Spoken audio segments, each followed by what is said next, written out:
एक प्रश्न आया है, किसी साधक ने जिज्ञासा की है, मेरी आयु 32 वर्ष है, मुझे काम की बहुत टेंशन रहती है, इसीलिए जब कीर्तन में भी बैठता हूँ तो ऑफिस की ही बातें दिमाग में चलती रहती हैं, ये सब कैसे ठीक होगा। देखिए, सबसे पहले तो हमें ये विचार करना है, मन को बार बार ये समझाना है कि किसी भी प्रकार की टेंशन करने से तो कार्य संपन्न नहीं हो जाएगा। हमारा कार्य तो तभी संपन्न होगा जब हम उसके लिए समय निकालेंगे। वो कार्य ऑफिस में पूरा हो सकता है तीव्र गति से, या घर पर भी हम समय निकाल सकते हैं। तो जब समय निकालकर धैर्यपूर्वक उसको संपन्न करेंगे तभी वो कार्य पूर्ण होगा। केवल टेंशन करने से किसी का भी कार्य पूर्ण नहीं हो जाता। और फिर इस समय तो हम कीर्तन में आए हैं, तो जिस कारण हम कीर्तन में आए हैं आत्म कल्याण के लिए, आध्यात्मिक लाभ के लिए, तो यहाँ कीर्तन में बैठ कर के उस लाभ पर विचार करें।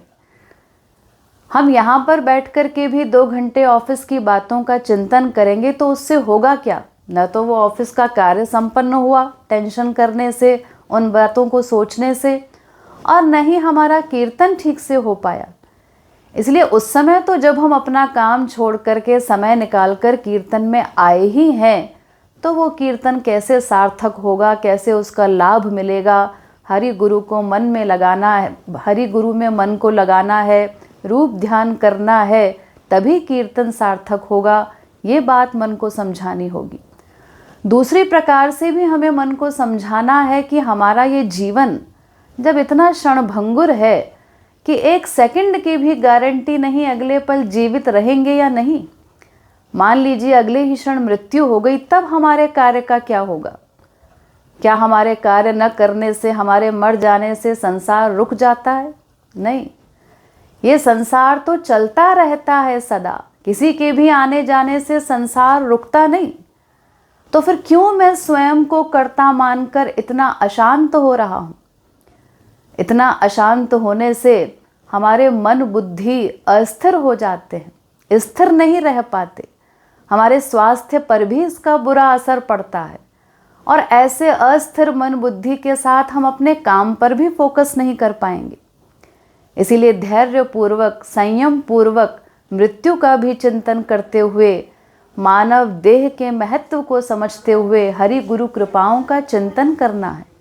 आशान्वित रह करके हरि गुरु को अपने साथ रियलाइज करते हुए कि जब वो हैं हमारे साथ, हमारा योगक्षेम वहन करने वाले, हमारी चिंता करने वाले, हमारे संरक्षक के रूप में वो हमारे साथ हैं, तो फिर मैं अनावश्यक चिंता क्यों करूं?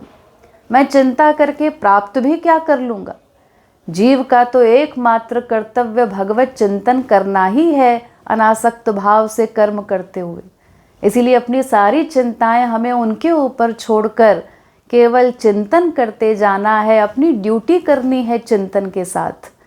इसी प्रकार तत्व ज्ञान का रिवीजन करके मन को बार बार समझाकर आशान्वित होकर साधना का प्रयास करेंगे तो मन बुद्धि भी प्रसन्न रहेंगे, कार्य भी आप ठीक से कर पाएंगे संसार का भी, और साधना भी ठीक ठीक होती रहेगी।